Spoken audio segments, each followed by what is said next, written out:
مضمون شہریت 8ویں جماعت سبق نمبر 2 بھارت کی پارلیمنٹ درسی کتاب صفحہ نمبر 71۔ عزیز طلبہ، آج ہم جماعت 8ویں کے مضمون شہریت کے سبق نمبر 2 بھارت کی پارلیمنٹ کا مطالعہ کریں گے۔ امید ہے آپ اس ویڈیو کو مکمل دیکھیں گے اور اہم نکات کو بیاضوں میں لکھیں گے۔ تو چلیے شروع کرتے ہیں۔ عزیز طلبہ، آج کے اس ویڈیو میں ہم جن نکات کا مطالعہ کرنے والے ہیں وہ اس طرح ہے۔ لوک سبھا ایوان زیری، راجیہ سبھا ایوان بالا، پارلیمنٹ کے کام، قانون سازی، کابینہ کی نگرانی، آئینی ترمیمات،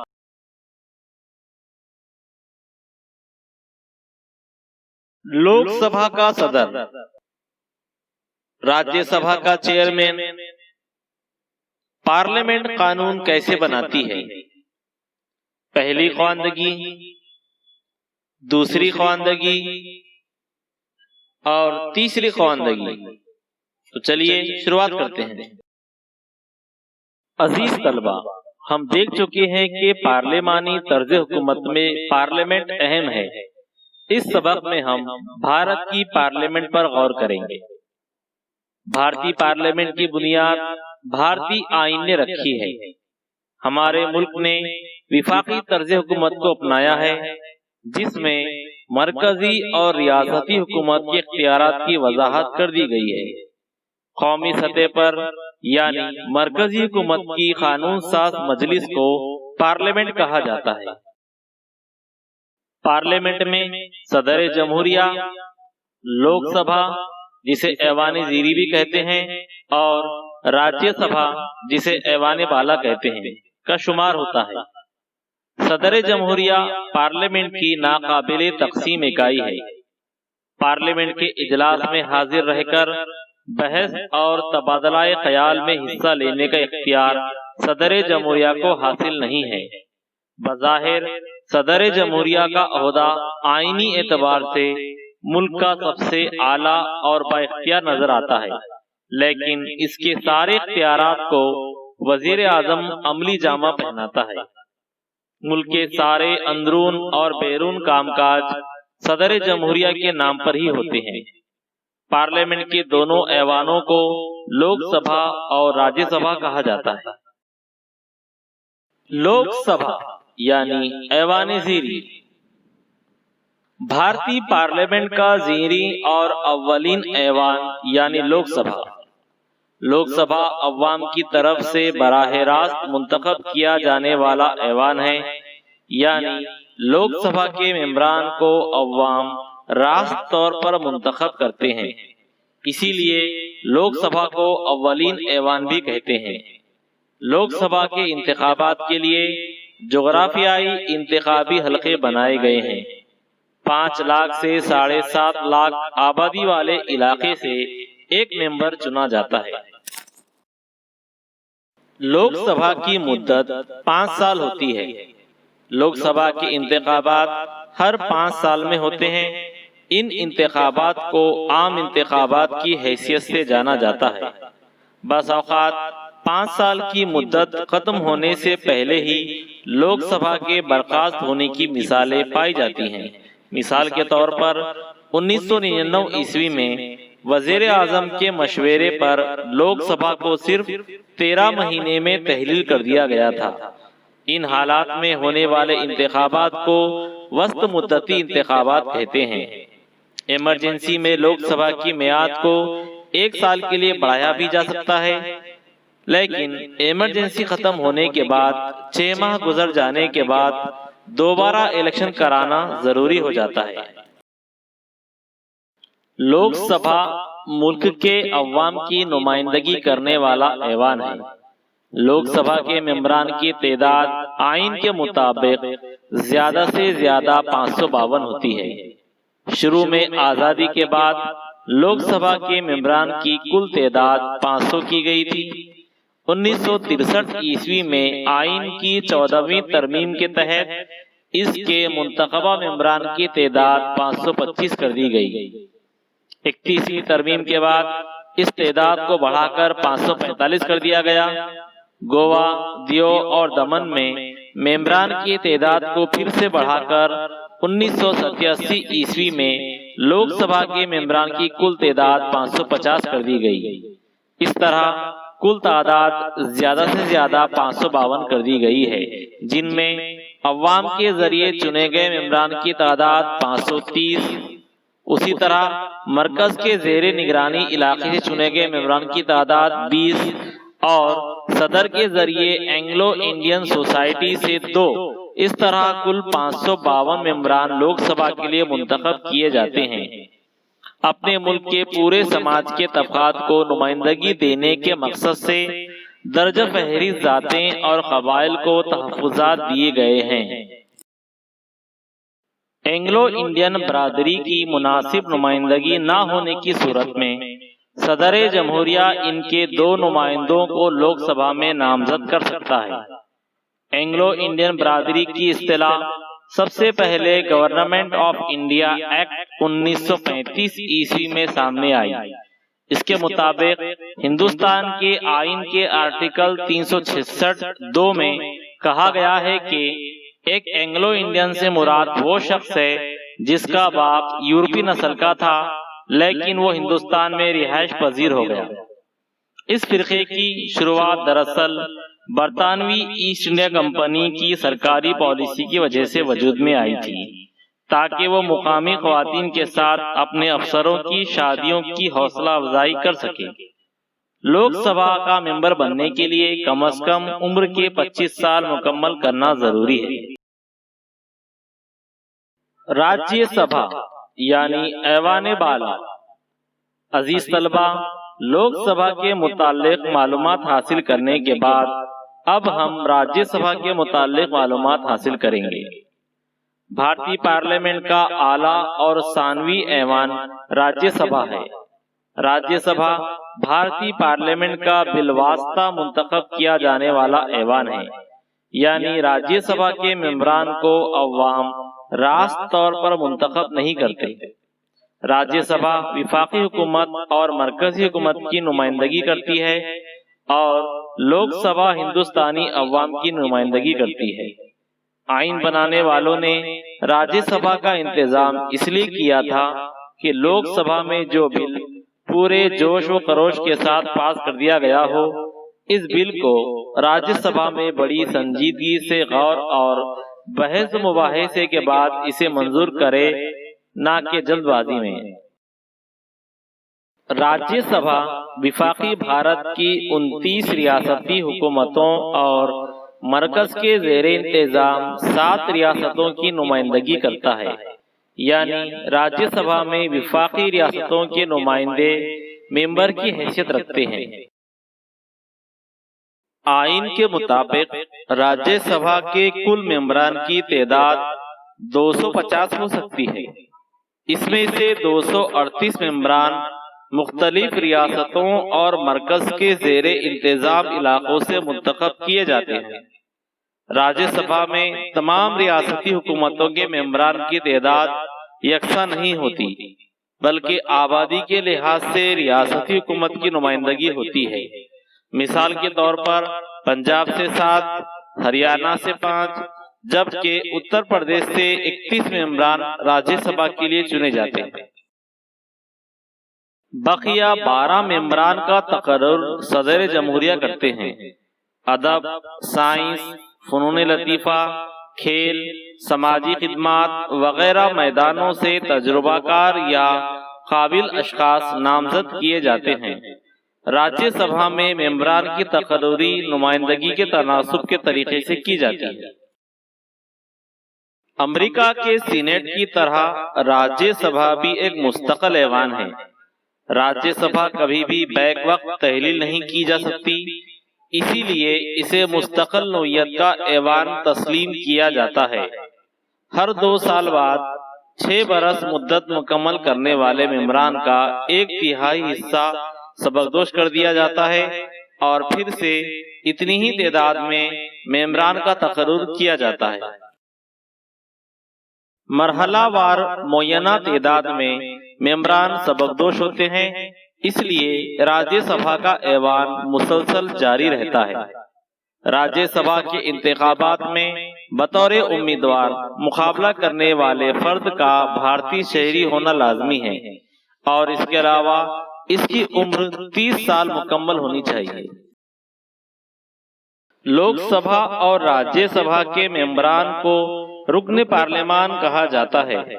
رکن پارلیمان اپنے انتخابی حلقے کے مسائل اور دیگر سوالات لوک سبھا میں پیش کر کے ان کا حل تلاش کرنے کی کوشش کرتے ہیں۔ انتخابی حلقے کے ترقیاتی کاموں کے لیے فنڈ انہیں حکومت دیتی ہے۔ پارلیمنٹ کے کام۔ بھارتی پارلیمنٹ کے 2 ایوان لوک سبھا اور راجیہ سبھا سے متعلق معلومات حاصل کرنے کے بعد آئیے اب ان کے کاموں کا مطالعہ کریں۔ عزیز طلبہ، پارلیمنٹ کو مندرجہ ذیل کام انجام دینے پڑتے ہیں۔ نمبر 1، قانون سازی۔ نمبر 2، کابینہ کی نگرانی۔ اور نمبر 3، آئینی ترمیمات۔ آئیے ان کاموں کا مختصراً جائزہ لیں۔ قانون سازی عوام کے مفادات اور ان کی بہبود کے لیے اور آئین میں درج مقاصد پر عمل آوری کے لیے پارلیمنٹ کو کئی قوانین کی ضرورت ہوتی ہے۔ اسی کے ساتھ از رفتہ قوانین کو منسوخ کرنا ہوتا ہے، کچھ قوانین میں مناسب تبدیلیاں کرنی ہوتی ہیں۔ قانون سازی کے عمل کو دستور نے ہی واضح کر رکھا ہے۔ اس کے مطابق پارلیمنٹ اپنی بنیادی یا اہم ذمہ داری ادا کرتی ہے۔ پارلیمنٹ کا خاص کام قانون بنانا ہے۔ آئین کی دفعہ 107 سے 112 تک اسی کے متعلق وضاحت کی گئی ہے۔ دونوں ایوان میں کام کرنے کے طریقے کو واضح طور پر آئین میں درج کر دیا گیا ہے۔ کابینہ کی نگرانی۔ قانون سازی کے علاوہ پارلیمنٹ کا ایک اہم کام کابینہ کی نگرانی بھی ہے۔ وزیر اعظم اور ان کی کابینہ پارلیمنٹ ہی میں قائم ہوتی ہے اور ان پر پارلیمنٹ نگرانی رکھتی ہے۔ نگرانی کے مختلف طریقے پارلیمنٹ کو حاصل ہیں۔ پارلیمنٹ کو نظر انداز کر کے کابینہ خود کے اختیارات کا استعمال نہ کرے، اس کی نگرانی پارلیمنٹ کے ذمے ہوتی ہے۔ آئینی ترمیمات۔ قانون سازی اور کابینہ کی نگرانی کے علاوہ پارلیمنٹ کا ایک اہم کام آئینی ترمیمات کرنا بھی ہے۔ بھارت کے آئین میں ضروری تبدیلی یعنی ترمیم کا فیصلہ پارلیمنٹ کا اختیار ہوتا ہے۔ آئین میں ترمیمات کی تجویز اہم ہوتی ہے۔ پارلیمنٹ ان کی ضرورت پر بحث کر کے قبول کرنے یا نہ کرنے کا فیصلہ کرتی ہے۔ بھارتی آئین میں ترمیمات کے درجہ ذیل طریقے ہیں۔ نمبر 1، بھارت کے آئین میں کچھ قوانین پارلیمنٹ کی عام اکثریت سے تبدیل کیے جاتے ہیں۔ نمبر 2، کچھ ترمیمات کو پارلیمنٹ کی خصوصی اکثریت یعنی 2/3 کی ضرورت ہوتی ہے۔ نمبر 3، کچھ قوانین پارلیمنٹ کی خصوصی اکثریت سے زیادہ اور آدھے سے زیادہ وفاقی ریاستوں کی منظوری سے تبدیل کیے جاتے ہیں۔ بقول پنڈت جواہر لال نہرو، آئین کا تغیر پذیر ہونا لازمی ہے، کیونکہ آئین کو ایک دم سخت بنا دیں گے تو وقت اور حالات کے مطابق وہ سماجی مطابقت نہیں کر پائے گا اور ملک کی ترقی رک جائے گی۔ ہندوستانی آئین کو اس طرح تیار کیا گیا ہے کہ اس کے کچھ دفعات تو بالکل سخت ہیں اور کچھ دفعات میں لچک پائی جاتی ہے۔ ایسے دفعات جن میں لچک ہے، ان میں ترمیم کی گنجائش ہے۔ آئین چونکہ جس زمانے میں تیار کیا گیا، اسی زمانے کے حالات کو مد نظر رکھ کر کیا گیا تھا، لیکن حالات بدلتے رہتے ہیں۔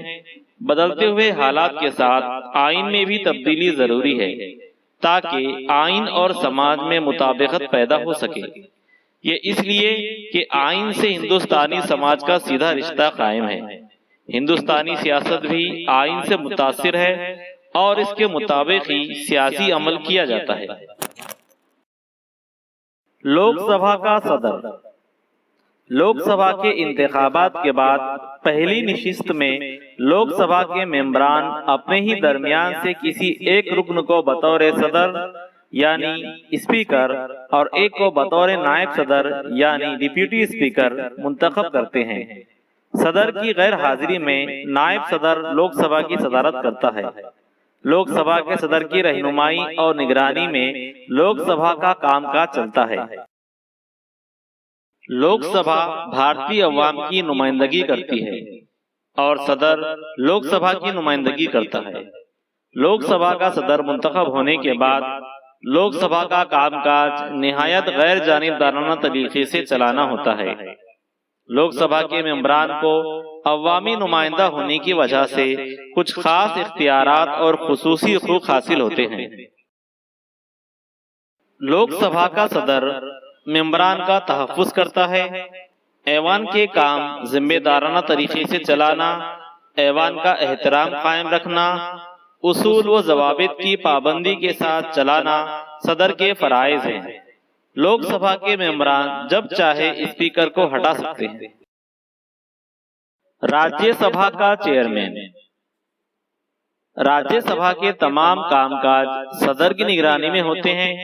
بھارت کے نائب صدر جمہوریہ راجیہ سبھا کے باقاعدہ صدر ہوتے ہیں۔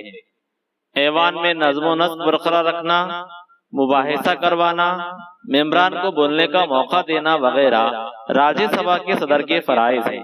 یعنی لوک سبھا میں جو کام اسپیکر کے ذمے ہیں وہی کام راجیہ سبھا میں راجیہ سبھا کے چیئرمین کے ذمے ہیں۔ پارلیمنٹ قانون کیسے بناتی ہے؟ ہمارے ملک میں قانون بنانے کا اختیار پارلیمنٹ کو حاصل ہے۔ قانون بنانے کے مخصوص طریقے ہوتے ہیں۔ ان طریقوں کو قانون سازی کا عمل کہا جاتا ہے۔ پہلے قانون کا خام مسودہ تیار کیا جاتا ہے، اسے قانون کی تجویز یا بل کہتے ہیں۔ پارلیمنٹ کے ایوان میں پیش کیے جانے والے مسودے عموماً دو قسم کے ہوتے ہیں۔ نمبر 1 مالیاتی بل اور نمبر 2 عمومی بل۔ بل کو قانونی حیثیت حاصل ہونے کے لیے درجہ ذیل مراحل سے گزرنا ہوتا ہے۔ کسی بھی بل کو قانونی حیثیت دینے کے لیے جو پہلا مرحلہ ہوتا ہے اسے پہلی خواندگی کہتے ہیں۔ متعلقہ وزیر یا رکن پارلیمان بل پیش کرتا ہے اور اس کا مختصر خلاصہ بیان کرتا ہے، اسے بل کی پہلی خواندگی کہتے ہیں۔ دوسری خواندگی کے 2 مرحلے ہیں۔ پہلے مرحلے میں بل کے مقاصد پر بحث ہوتی ہے۔ ایوان میں شریک ارکان پارلیمان بل سے متعلق اپنے خیالات کا اظہار کرتے ہیں۔ بل سے متفق ارکان اس کے حق میں بحث کرتے ہیں، جبکہ اختلاف اس کی خامیوں اور کمیوں کی نشاندہی کرتے ہیں۔ ایوان میں بل پر بحث و مباحثہ ہونے کے بعد ضرورت محسوس ہونے پر ایوان کی ایک کمیٹی کے پاس بھیجا جاتا ہے۔ بل غلطیوں سے پاک ہو اس لیے کمیٹی ہدایات اور اصلاحات پر مبنی احوال ایوان کے پاس بھیجتی ہے۔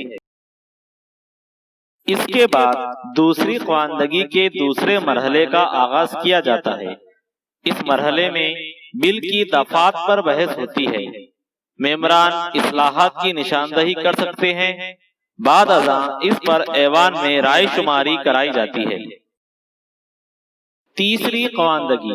تیسری خواندگی کے وقت مسودہ قانون پر مختصراً نظر ثانی کی جاتی ہے۔ مسودے کو منظور کرنے کے فیصلے پر رائے شماری کرائی جاتی ہے۔ قانون کے لیے ضروری کثرت رائے حاصل ہونے پر یہ مان لیا جاتا ہے کہ ایوان نے بل کو منظوری دے دی۔ پارلیمنٹ کے دوسرے ایوان میں بھی مسودہ قانون مذکورہ بالا تمام مرحلوں سے گزرتا ہے۔ دونوں ہی ایوان کی منظوری کے بعد مسودہ صدر جمہوریہ کی منظوری کے لیے بھیجا جاتا ہے۔ یعنی لوک سبھا میں بل جن مراحل سے گزرتا ہے اسی طرح راجیہ سبھا میں بھی وہ بل اسی مراحل سے گزر کر صدر جمہوریہ کے پاس منظوری کے لیے بھیجا جاتا ہے۔ مسودہ قانون سے متعلق مرکز میں لوک سبھا اور راجیہ سبھا کے درمیان اختلاف پیدا ہونے کی صورت میں پارلیمنٹ کا متحدہ اجلاس ہونا نہایت ضروری ہو جاتا ہے۔ صدر جمہوریہ کی منظوری اور دستخط کے بعد مسودہ قانون کی شکل اختیار کر لیتا ہے۔ عزیز طلبہ، یہاں پر سبق نمبر 2 بھارت کی پارلیمنٹ کا اختتام ہوتا ہے۔ امید ہے آپ نے اس ویڈیو کو مکمل دیکھا ہوگا اور اہم نکات کو سمجھتے ہوئے اپنی بیاضوں میں لکھا ہوگا۔ اگر آپ اسی طرح کے مزید ویڈیوز دیکھنے کے خواہش مند ہیں اور آپ نے ابھی تک ہمارے YouTube channel E content for Urdu medium کو سبسکرائب نہیں کیا ہے تو ابھی کر لیجئے، اور اگر آپ کو یہ ویڈیو پسند آیا ہو تو اسے لائک ضرور کیجئے اور دوسروں کو شیئر بھی کیجئے۔ انشاءاللہ بہت جلد دیگر موضوعات پر مزید ویڈیوز کے ساتھ پھر حاضر ہوتے ہیں، تب تک کے لیے خدا حافظ۔